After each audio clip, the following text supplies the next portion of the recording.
budget. Noong 2023, sinabi ko sa inyo, noong 2022, nagka-problema na kami sa DepEd budget. Dahil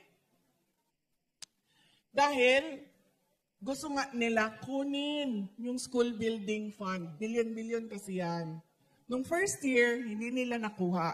Kasi nagawa namin ng paraan na sinabi namin, may department order kami. Kung ang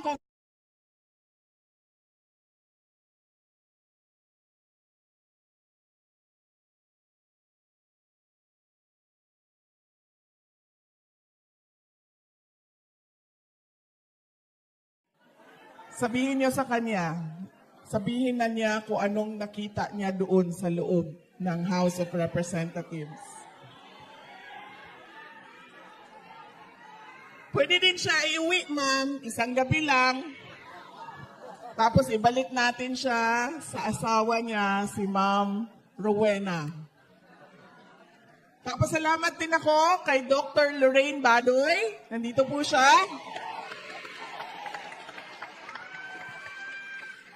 Isa sa mga pinakamatapang natin na kababayan na lumalaban sa Marcos administration at sa kakampi ng Marcos administration na Makabayan Bloc.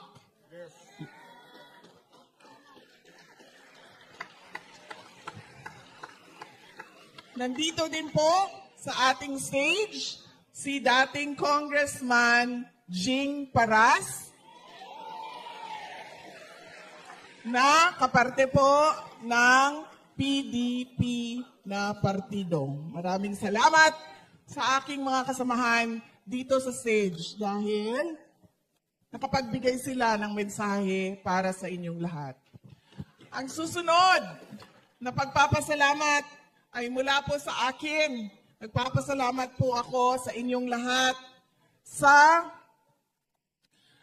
patuloy ninyo na pagtitiwala at suporta sa akin at sa aking mga kasamahan sa opisina ng Pangalawang Pangulo at sa patuloy ninyo na pagtitiwala sa amin. Maraming salamat mga kababayan.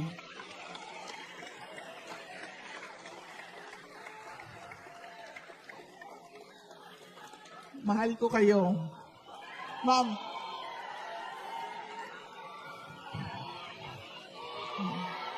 Thank you.